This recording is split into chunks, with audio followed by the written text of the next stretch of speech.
రావి వెంకటరమణ గారు మీ అందరికీ తెలిసే ఉంటుంది. ఒక నిస్వార్థ రాజకీయ నాయకుడు. జగన్మోహన్ రెడ్డి గారికి 10 సంవత్సరాలు ఒక లాయల్టీతో, ఒక క్యారెక్టర్తో, సొంత డబ్బుతో కష్టపడి సేవ చేశారు. ఈ పార్లమెంటు మొత్తం చూసుకున్నారు. అయినా కూడా కేవలం కొన్ని కులాల మధ్య చిచ్చు పెట్టే విధంగా మనుషులను దూరం చేసి వారిని అవమానంగా చూస్తే తట్టుకోలేక ఈరోజు ఆత్మాభిమానం చంపుకోలేక తెలుగుదేశం పార్టీలో జాయిన్ అవుతా ఉన్నారు. ఈ రోజున అలాంటి వ్యక్తులని చేరదీసేటువంటి పార్టీ తెలుగుదేశం పార్టీ. కాబట్టి సార్, మీరు ఇలా వచ్చినందుకు మీ అందరికీ మనస్ఫూర్తి కృతజ్ఞతలు. చంద్రబాబు నాయుడు గారి సమక్షంలో మీరు జాయిన్ అవుతున్నందుకు థ్యాంక్ యూ.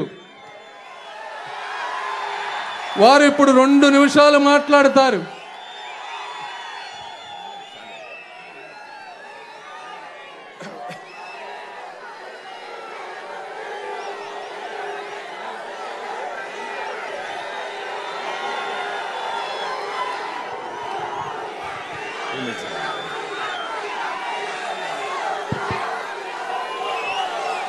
పత్తిపాడు ఈరోజు ఈ కార్యక్రమానికి వచ్చినటువంటి పెద్దలు, తెలుగుదేశం పార్టీ జాతీయ అధ్యక్షులు నారా చంద్రబాబు నాయుడు గారు, నన్ను సాధారణంగా ఆహ్వానించి ఈ పార్టీలో చేర్చుకున్నటువంటి ముఖ్య నాయకులు, కార్యకర్తలు, పార్లమెంటు సభ్యులుగా పోటీ చేస్తున్నటువంటి పెంపసాని చంద్రశేఖర్ గారు, పెద్దలు ఈ ప్రాంతానికి శాసనసభ్యులుగా పోటీ చేస్తున్నటువంటి రామాంజనేయులు గారు, అదేవిధంగా ఈ కార్యక్రమానికి చేరి వచ్చినటువంటి తెలుగుదేశం పార్టీ నాయకులు, కార్యకర్తలు అందరికీ ముందుగా చేతులెత్తి నమస్కారం తెలియజేస్తా ఉన్నాను.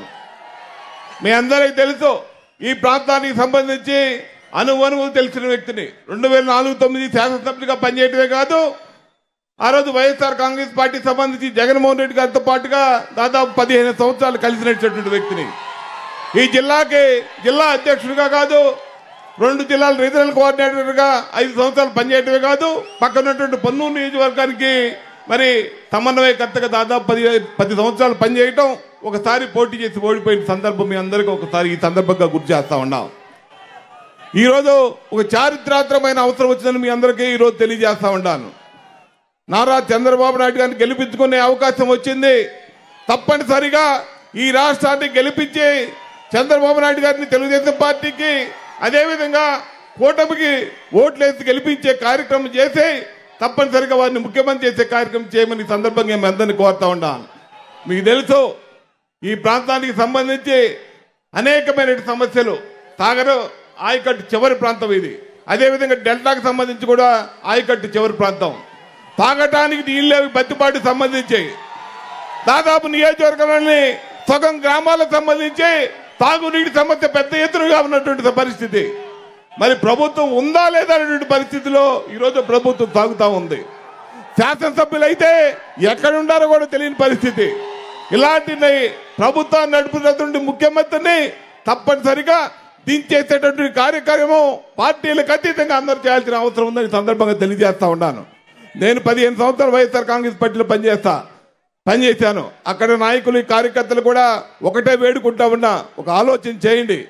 అనేక మంది ఇక్కడ వ్యక్తులు కూడా గ్రామానికి సర్పంచ్గా గెలిచారు, ఎంపీటీసీలుగా గెలిచారు, జడ్పీటీసీలుగా గెలిచారు.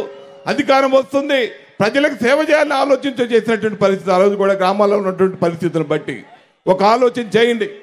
తప్పనిసరిగా ఈ రోజు ఉన్నటువంటి పరిస్థితుల్లో ఏ పార్టీలోనైనా ఉండండి, గ్రామాలకు సంబంధించి పార్టీ పరిస్థితులకు సంబంధించి, కానీ రేపు జరగబోయే ఎన్నికల్లో చంద్రబాబు నాయుడు గారిని మనం ముఖ్యమంత్రిగా ఎన్ని చేసుకోకపోతే రాష్ట్ర భవిష్యత్తు అల్లకల్లోలిపోతుందని ఈ సందర్భంగా మరొకసారి తెలియజేస్తూ సెలవు తీసుకుంటా ఉన్నాను.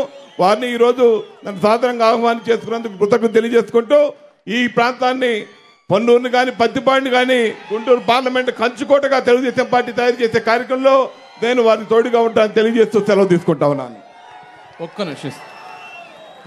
వెంకటరమణ గారితో పాటు 150 మంది నియోజకవర్గ స్థాయిలు, ఒక్కొక్కరు 100 నుంచి 200 మందిని ప్రభావితం చేయగలిగినటువంటి వ్యక్తులు, 10 నుంచి 15,000 మంది ఈరోజు తెలుగుదేశం పార్టీలో జాయిన్ అయ్యారు.